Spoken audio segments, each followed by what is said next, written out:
100 रोटियां खा जाता है। क्या आपके मरने के बाद आपकी उंगली से आपका फोन खोलकर आपके सारे सीक्रेट्स एक्सपोज हो सकते हैं? और केचुओं की वजह से एक ट्रेन एक्सीडेंट कैसे हो गया? अगले 5 मिनट में आपको इन सवालों के जवाब और ऐसे शॉकिंग फैक्ट्स जानने को मिलेंगे, तो देखते रहिए वीडियो लास्ट तक। फैक्ट नंबर 12 मिलिए पाकिस्तान के सरगोड़ा में रहने वाले अनवर से। अनवर पाकिस्तान में मजदूरी करके पैसे कमाते हैं और उन पैसों से जब वो एक बार खाने के लिए बैठते हैं तो कम से कम 100 रोटियां खाते हैं। जब भी वो होटल में खाना खाने के लिए बैठते हैं तो होटल के बाहर बहुत सारी भीड़ जमा हो जाती है उन्हें खाते हुए देखने के लिए। होटल वालों का बोलना है कि हम बनाते बनाते थक जाते हैं, लेकिन ये खाते खाते नहीं थकता यार। अनवर को जिस दिन मजदूरी मिलती है उस दिन तो वो 100 रोटी खा लेते हैं, लेकिन जिस दिन मजदूरी नहीं मिल पाती उस दिन उन्हें 30-40 रोटी से ही अपना काम चलाना पड़ता है। जिसके बाद अनवर पाकिस्तान की सरकार से ये अपील करते हैं कि उन्हें सरकार खाने के लिए एक्स्ट्रा पैसे दे। फैक्ट नंबर 11 बहुत सारे लोगों को ये डर रहता है कि उनके मरने के बाद उनके फिंगरप्रिंट की मदद से उनका फोन खोल लिया जाएगा और उन्होंने जो सारे कुकर्म किए हैं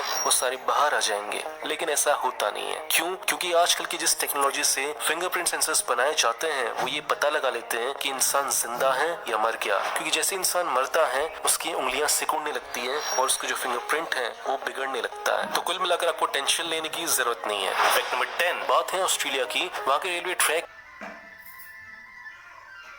पर बहुत सारे केंचुए एक साथ इकट्ठा हो गए, इतने सारे हजारों की संख्या में कि जब ट्रेन चलने के लिए आई तो जो ट्रैक था वो बहुत ही ज्यादा चिपचिपा हो गया, स्लिपरी हो गया, जिसकी वजह से ट्रेन स्लिप कर गई और अपने रास्ते से भटक गई और जो बगल में ट्रेन खड़ी हुई थी उससे जाकर टकरा गई। फैक्ट नंबर 9 बात है साल 2007 की। अलास्का के मछुआरों को एक व्हेल मिली और उस व्हेल के ऊपर एक समुद्री तीर लगा हुआ था। जब उस तीर की और रिसर्च की गई तो पता चला कि वो तीर उस व्हेल को साल 1880 में लगा होगा, मतलब आज से 100-150 साल पहले वो तीर उसे लगा होगा। फैक्ट नंबर 8 चाइना में भी इंडिया की तरह बहुत ट्रैफिक होता है, लेकिन उन्होंने एक सॉल्यूशन निकाला है जो कि बहुत अच्छा है और उस सॉल्यूशन को बोलते हैं जैम बस्टिंग।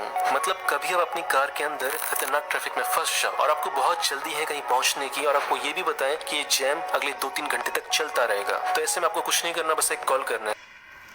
कॉल करने के बाद आपके पास 2 लोग आएंगे, उसमें से एक बंदा आपकी कार में बैठ जाएगा आपकी कार को सही सलामत उसकी लोकेशन तक पहुंचाने के लिए, और आप बाइक के पीछे बैठ जाओगे ताकि वो जल्दी से आपको अपनी लोकेशन पर पहुंचा सके। मेरा मस्त आइडिया क्या लगता है? इंडिया में होना चाहिए कि नहीं होना चाहिए? कमेंट्स में बताना। फैक्ट नंबर 7 अगर आप लड़के हो तो ऐसा कभी ना कभी आपके साथ हुआ होगा कि आप चेन लगा रहे हो और आपका सामान फंस गया। अमेरिका में हर साल जितनी भी नीचे वाले हिस्से की इंजरीज होती है उसका 20% इस चेन की वजह से होता है। साल 2002 से लेकर 2010 तक अमेरिका में 17,000 से भी ज्यादा बंदों को हॉस्पिटल में भाग भाग कर आना पड़ा था केवल इसी चेन वाली प्रॉब्लम की वजह से। फैक्ट नंबर 6 ये किस्सा बहुत इंटरेस्टिंग है। बात है साल 1998 की। एक बंदा था करीमुल हक नाम का। तब अचानक से उनकी मम्मी की तबीयत खराब हो गई और उन्हें जल्दी से हॉस्पिटल ले जाना था, लेकिन एक प्रॉब्लम थी कि कोई भी एम्बुलेंस नहीं आई, जिसकी वजह से उनकी माँ की डेथ हो गई। फिर करीमुल हक ने एक कसम खाई कि आज के बाद ऐसा किसी के साथ नहीं होना चाहिए। फिर उन्होंने जुगाड़ लगाकर अपनी बाइक के साथ अटैच किया एक एम्बुलेंस को, और तब से लेकर आज तक इन 20 सालों में वो हजारों लोगों को इमरजेंसी सिचुएशन में हॉस्पिटल पहुंचा चुके हैं, और इसीलिए आज की तारीख में उन्हें बाइक एम्बुलेंस दादा के नाम से